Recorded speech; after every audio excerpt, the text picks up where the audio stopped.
announcement for Pedri new contract. The next one is Pablo Gavi. Gavi will sign a new contract with Barcelona. The agreement for 5 years and a half is ready, so everything is okay. Now, same as Pedri, some things to clarify with his agents, and then they will prepare all the documents, all the contracts, and Gavi will go to Barcelona headquarters, put pen to paper, and commit to new long-term deal at Barcelona. But for sure, Araujo new contract, Gerard Martin new contract, done. Pedri, Gavi next, and then in the summer, time for Lamine Yamal, because Deco is working very hard on that. Deco is in constant contact with the agent of the player, Jorge Mendes, to prepare this historical contract for Lamine Yamal, and so everything is ready, in process, also in this case for Lamine, who will sign a new contract at Barcelona. So we will follow all the steps of this story, but already on a very good way for Lamine Yamal. But now focus on Gavi, the news of the night. With the release clause, 1 billion euros. The release clause of Araujo is completely different. The release clause for Gavi will be 1 billion euros. And then, guys, I wanted to answer some of your questions on Joao Felix. Today, stories around on Joao Felix and Aston Villa. But, guys, if you're following me here on YouTube, you already know from 2-3 days ago, I told you, keep an eye on Joao Felix. Things could happen in these final 7-6 days for Joao Felix. There are many clubs, not only Aston Villa, calling the agent of the player, Jorge Mendes. Aston Villa are there for sure because of Unai Emery. Unai Emery is in love with Joao Felix. Unai Emery wanted Joao Felix last summer. Joao Felix was close to joining Aston Villa last summer. Then the deal didn't happen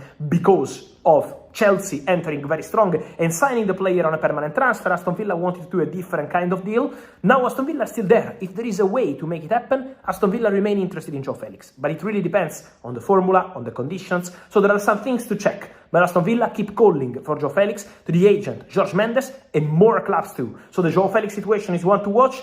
Guaranteed exit? At the moment, no. Guaranteed exit for Kunku? At the moment, no. Chelsea will have to make some choices. Axel Disasi, for example, agreed on personal terms, exclusive story from today, with Aston Villa. Let's see if Chelsea and Aston Villa can complete this loan deal for Axel Disasi. But for sure, many things are going to happen. It's going to be a big week.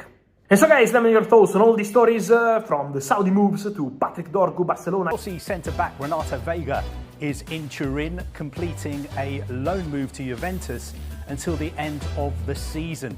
They're yet to show an official interest in Manchester United's Alejandro Garnacho. Right, interesting comments, and we're also hearing just now that the future of Garnacho holds the key to Manchester United's dealings in this transfer window, and it could be a knock-on effect, which we'll talk about in a moment.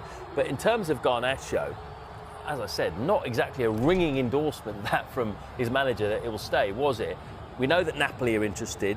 There's a gap in valuation, though, in terms of Napoli and Manchester United. Chelsea are also interested.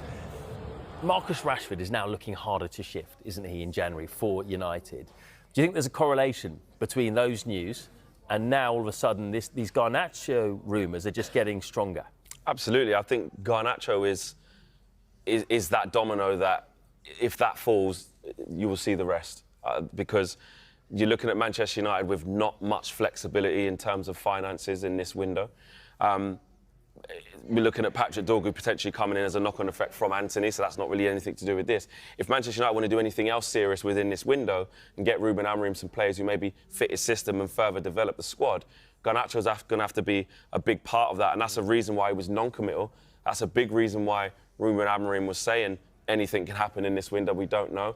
But also what's happening is, and I felt this in the stadium in the game against Rangers, that it feels quite awkward with the match-going fans, because the fans were singing his name, he was bright on the ball, and he didn't feel like a player who's been forced out by the manager, having a torrid time. His confidence is not there. He was applauding at the Stretford end.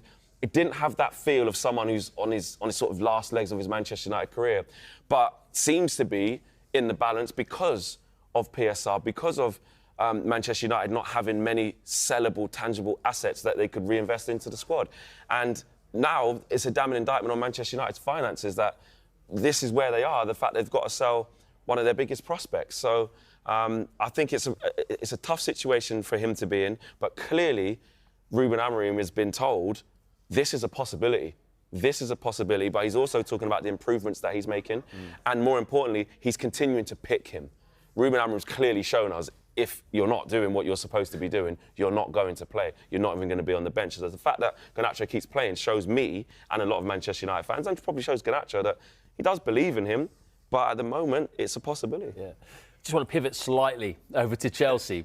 Why would Chelsea want Garnacho when you look at what they've got? It is very interesting because, of course, they have so many options out wide, especially the likes of Joao Felix, Pedro Neto, Noni Madueke, and Jadon Sancho. But actually, when you look at the numbers in the Premier League, combined all 4 players in the Premier League, you're looking at 11 goals and 10 assists. 7 of those have come from Noni Madueke himself. I think you look at Felix, it probably hasn't quite worked out once again this season in the Premier League so far. Pedro Neto hasn't really shown those numbers that he previously has shown at Wolves.